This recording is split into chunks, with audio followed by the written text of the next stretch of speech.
Ilion lives beneath what used to be a museum. The steps are cracked, the sign above faded, Art of the Republic. Fitting. He greets us like we're long-lost friends. Fat, well-dressed, stinking of scented oil and greed. Ah, Captain Kovac. He beams. Still crashing planes for the good of the people? Still selling corpses for silver? He laughs. Only the rich ones. He leads us down into a vault lined with tech, stolen comms, weapon parts, data drives. And there, in the center of a carbon fiber crate, our prize.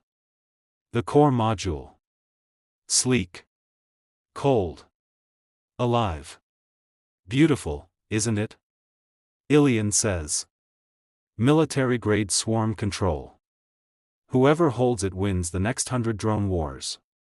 Nika steps forward. You still have it? I had it. Sold it yesterday. Loyalist buyers.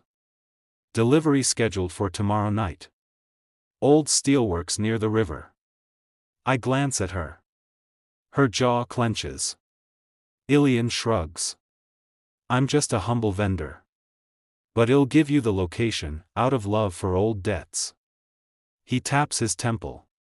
And because I prefer balance in markets. We leave with coordinates. No time to rest.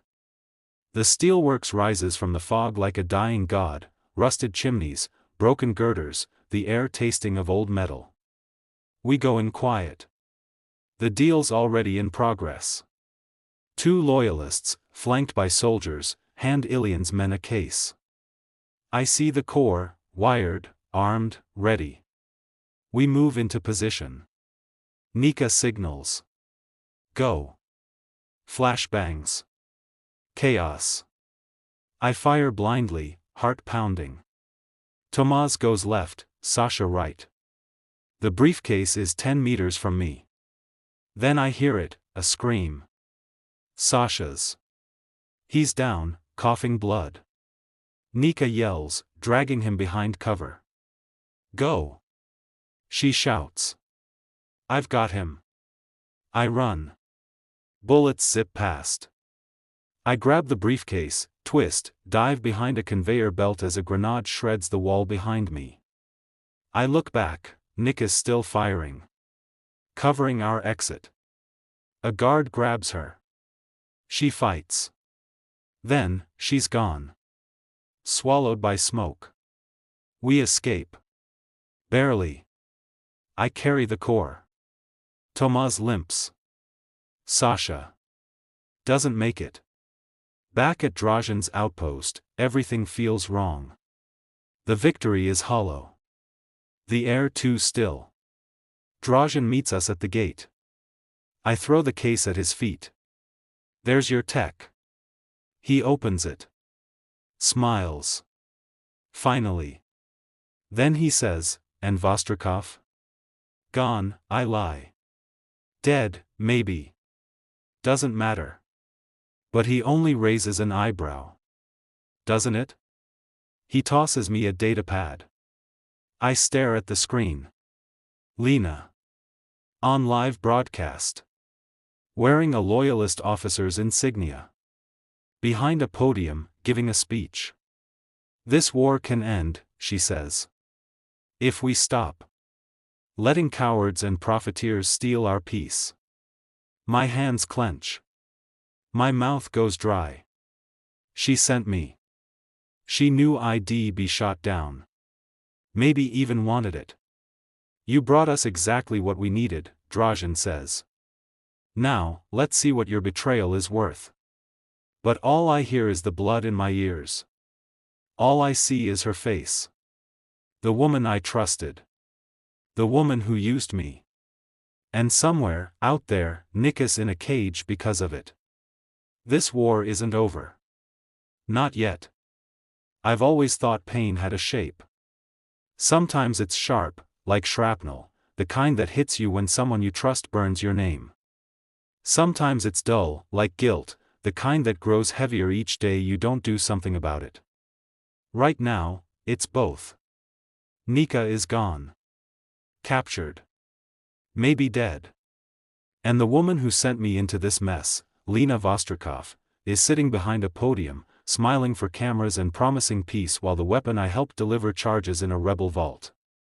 I lie on a cot in a steel room under Dražan's command post, a blanket pressed against the hole in my shoulder. Tomas sits nearby, chain-smoking. He hasn't said much since Sasha died. Neither have I. Still think this side's better? He finally mutters, voice dry. I think it's the same on both sides, I say. Same lies. Just painted different. He taps ash into a mug. So what now? Now. I pull the datapad Dražan gave me and stare at Lena's face. Her voice loops, clear and cold. Peace must be enforced. Stability must be restored, no matter the price. The core we recovered, it's more than just drone tech. It's a full-strike override.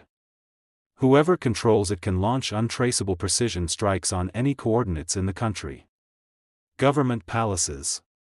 Rebel outposts. Civilian neighborhoods, if they want to make an example. And Dražan plans to use it. Not to win. To end things. Wipe the capital clean during ceasefire talks. Frame it as a loyalist false flag.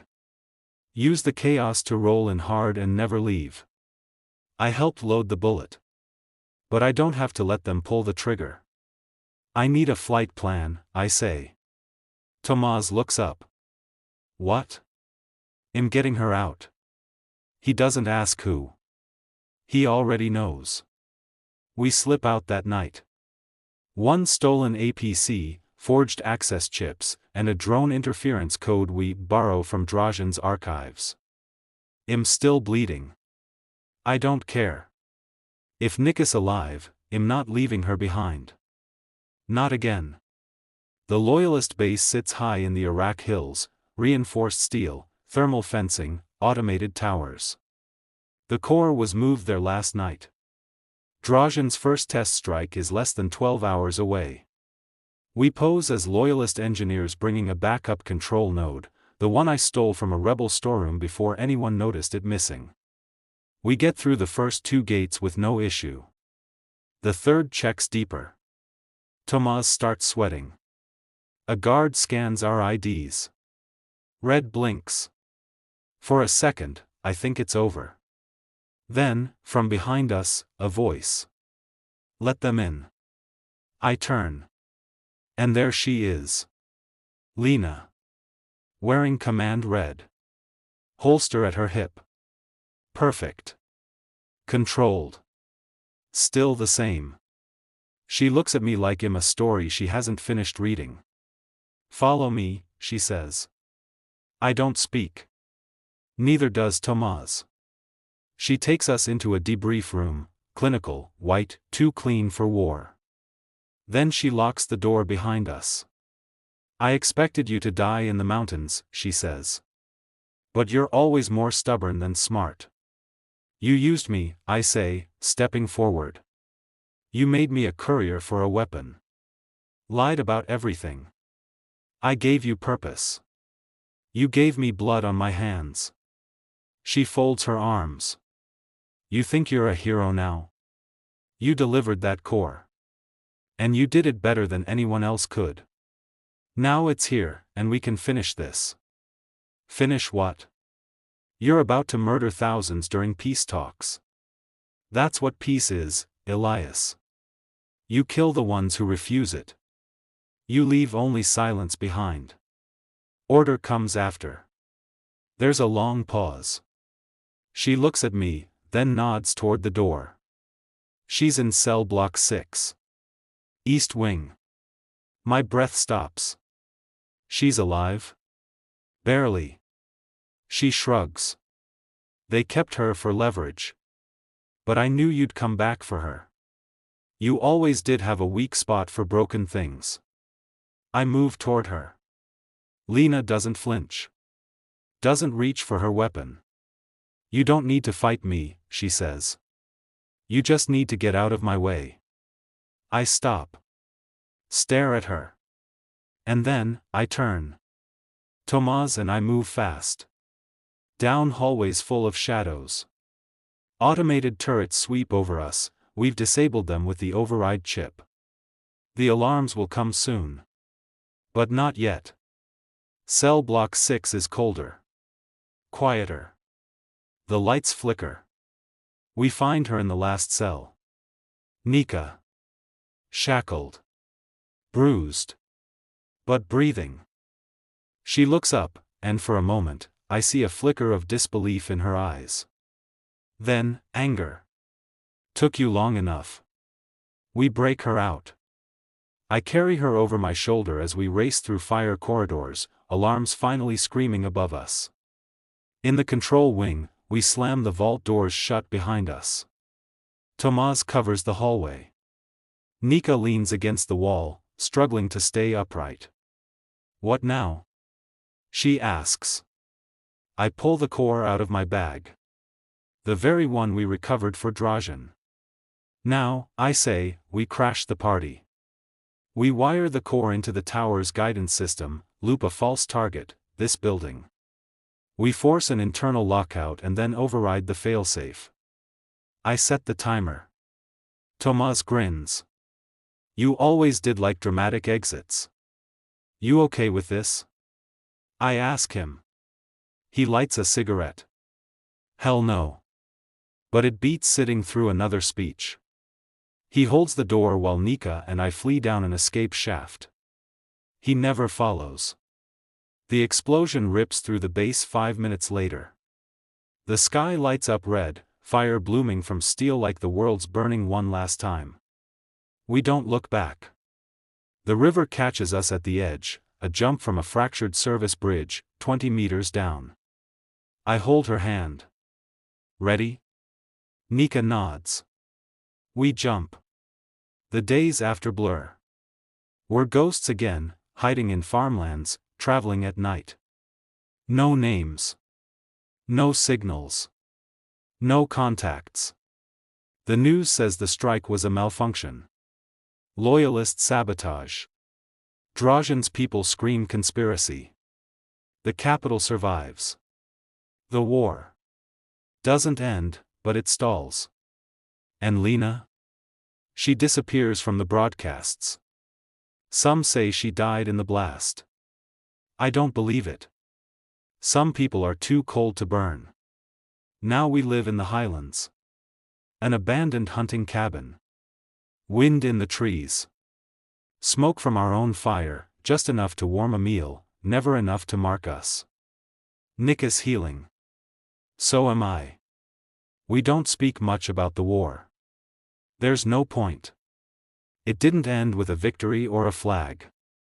It ended when we stopped letting them tell us who the enemy was. I write sometimes, in an old notebook. Nothing poetic. Just names. Places. Warnings. So if this ever happens again, someone knows where the lies started. One night, as the storm hammers the roof, Nika leans close to me and says, "You still think we did the right thing?" I stare at the fire. Think of Sasha. Tomas. The faces I'll never forget.